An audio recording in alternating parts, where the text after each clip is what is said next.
Saudações, pequeninos!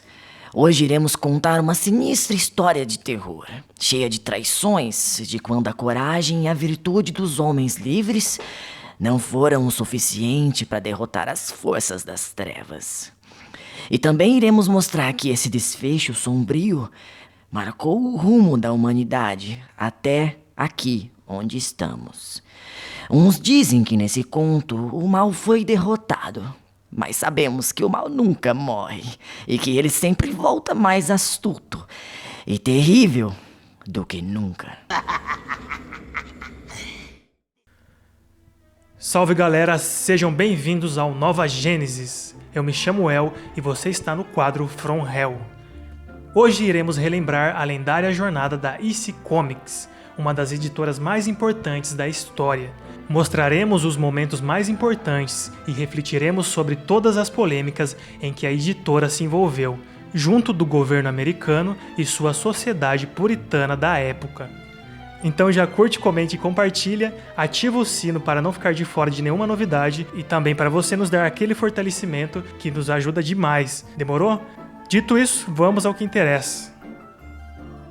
Bom, você que é fã de quadrinhos muito provavelmente já ouviu falar da importância e a influência que a EC Comics tem na cultura pop no geral, e sobretudo por serem pioneiros nos quadrinhos de terror, como a série mais conhecida deles, Tales from the Crypt, ou Contos da Cripta. E com certeza vocês também conhecem a fatídica figura de Frederick Wertham, ou Wertham, foda-se, responsável por fomentar a caça às bruxas contra os quadrinhos, por parte do governo e da população. Mas sobre tudo isso falaremos mais a seguir. Agora, para quem não sabe de nada do que estamos falando, para quem caiu de paraquedas nesse vídeo, vamos para uma breve história. Safety first! O ano é 1934. O pioneiro Maxwell Gaines criava a primeira história em quadrinhos no formato americano, como conhecemos hoje, dando vida a Famous Funny, fazendo com que ele mais tarde se juntasse à tão famosa editora All American. Os quadrinhos fizeram de Max um homem muito rico, e então, em 1945, Max decide vender sua parte da All American por $500 mil, enquanto fundava a EC Comics. EC Comics, que a princípio se chamava Educational Comics, já que Max faz de sua companhia uma fábrica de HQs educacionais, tendo até mesmo histórias da Bíblia. Com o tempo, as vendas da EC fracassaram, já que essas HQs educacionais eram iguais a qualquer coisa do gênero. E aos poucos, Educational Comics se tornava Entertaining Comics. Infelizmente, mesmo mudando de estratégia, suas vendas continuaram a cair. O tempo passa e Max Gaines termina sua vida de forma trágica, morrendo em um acidente de barco, deixando sua empresa na mão de seu filho, agora adulto, Bill Gaines. Além de ter herdado o negócio da família contra sua vontade, Bill Gaines ficava responsável por uma dívida de $100 mil, já que Entertaining Comics andava mal das pernas. Bom, e é aí que a história fica mais interessante. Bill se vê obrigado a ler HQs para um melhor entendimento acerca do negócio da família, mas acabou pegando gosto pela coisa, e então teve uma brilhante ideia.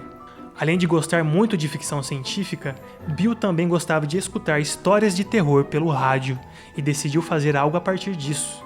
Agora, a EC Comics era responsável por gerar o que seria o seu maior sucesso e que iria influenciar tantos autores, artistas e a cultura pop como um todo. EC Comics trazia o terror para os quadrinhos.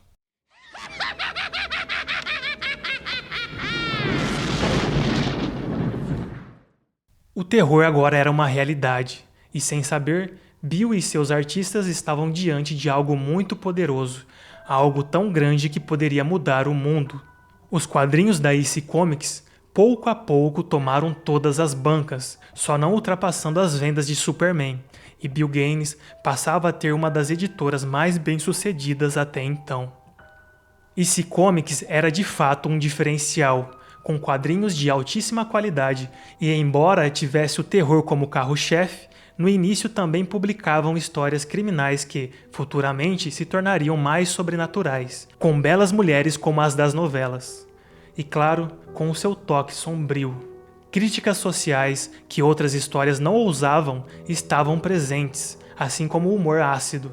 E os finais dos contos da AC eram especialmente macabros e com lições de moral, em que os maus terminavam provando do próprio veneno. Entre as publicações de terror mais famosas, tínhamos os títulos Tales from the Crypt, The Vault of Horror e The Haunt of Fear. Diversos outros tipos de histórias apareceram e ganharam revistas na AC, inclusive a tão famosa Mad, que surge em 1952 e primeiro fez paródias dos próprios quadrinhos da AC Comics e logo estava fazendo de outros, com uma versão piada de Superman, por exemplo. A marca da Mad desde sempre era uma sátira ofensiva para o status quo da época. Em 1953, Bill Gaines era uma das pessoas mais ricas do meio editorial, e seu grande sucesso fez com que muitas editoras tentassem acertar a sua fórmula. Nessa época, dezenas de quadrinhos de terror que imitavam a AC Comics surgiram. Mas a coisa não tinha como dar certo, porque todos eles acharam que o segredo de Gaines e da DC era a violência e o sangue. Um pouco podia ser, mas com certeza era muito mais: conteúdo, a qualidade e a criatividade única de seu time de artistas. Seus competidores não tinham essa sensibilidade, e então começava uma batalha comercial pelo quadrinho mais violento e chocante. Se as histórias da AC podiam incomodar, agora que elas competiam com suas imitações nessas categorias de gore, tudo foi escalando mais e mais. O quadrinho de terror virar uma preocupação para os conservadores daquela época era inevitável. Os quadrinhos, em sua essência, são um ataque à realidade. Neste caso, o terror botava para fora toda a sujeira que aquela sociedade engessada e preconceituosa insistia em jogar para debaixo do tapete. O avanço dos quadrinhos nessa época, principalmente o do terror por sua abordagem mais direta, mostrou tudo que aquela sociedade ignorava, dava de ombros ou fingia que não existia.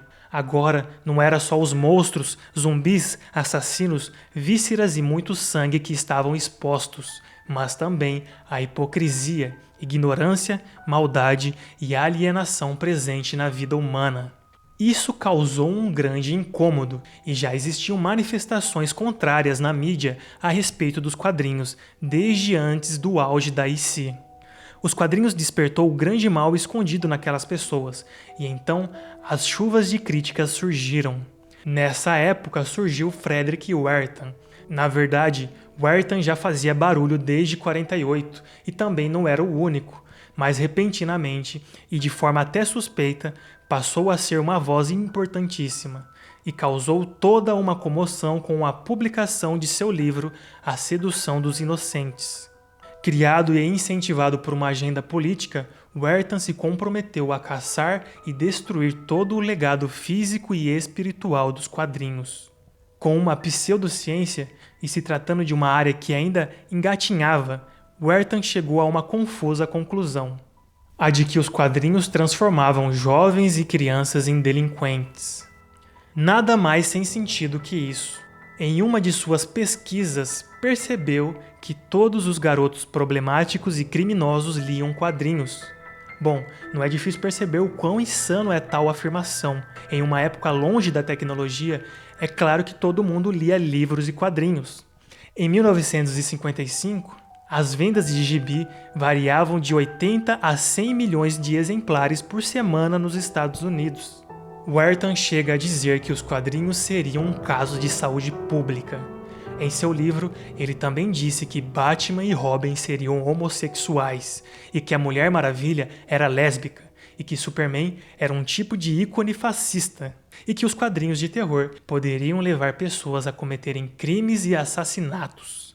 E por mais absurdo que seja tudo isso, o governo não só aceitou, como também, depois de míseros 3 dias após a publicação de A Sedução dos Inocentes, convocou uma audiência judicial para averiguar as acusações acerca dos quadrinhos.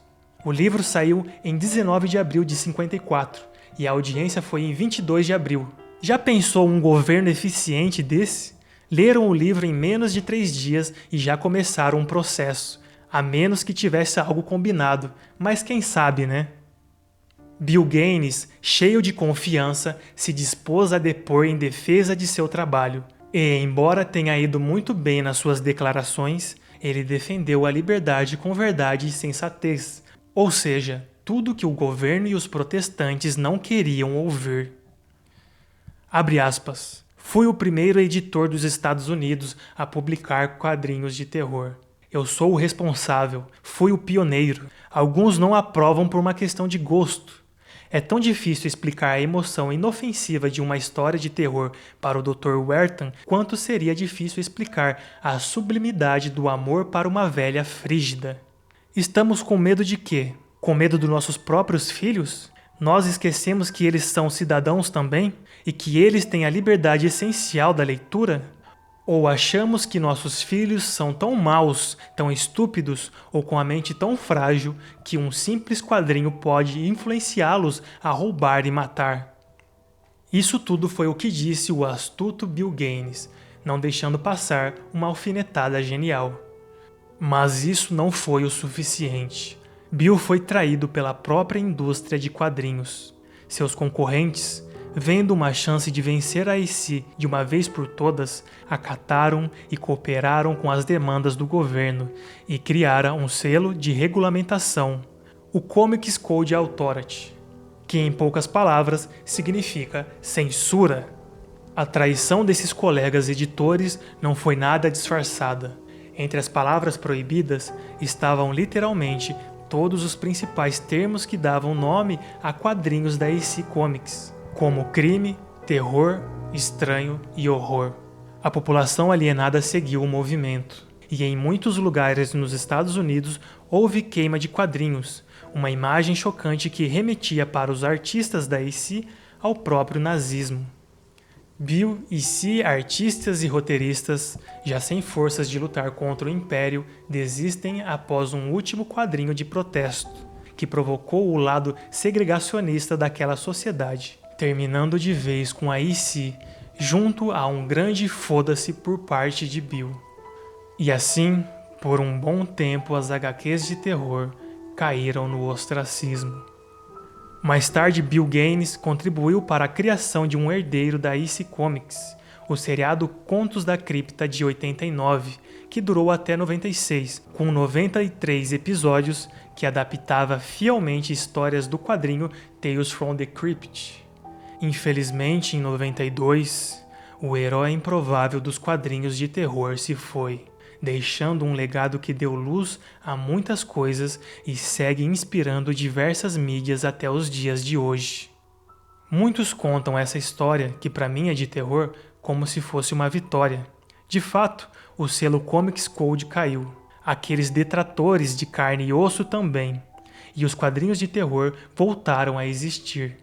Mas agora de forma fragmentada. A IC Comics caiu, e seus geniais desenhistas e roteiristas deixaram sua marca em outras editoras. A genialidade que por tanto tempo serviu como válvula de escape para crianças, jovens e adultos, agora tinha se estilhaçado e se espalhado por toda a cultura pop, influenciando os mais geniais artistas, roteiristas, diretores, como John Carpenter, George A. Romero e praticamente todo o cenário do terror dos anos 80.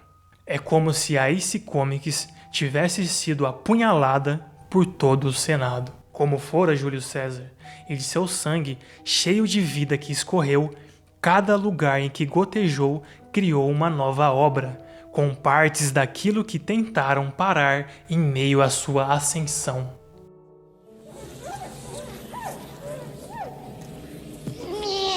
Mirror on the wall. Who's the fiercest of them all?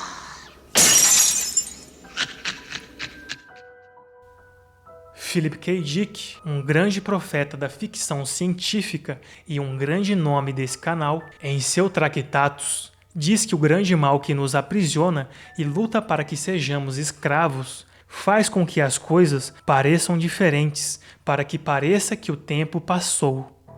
Pense nisso, pense nessa frase e se pergunte: hoje as coisas estão diferentes daqueles tempos sombrios e congelados? em que a criatividade não podia ser expressa livremente?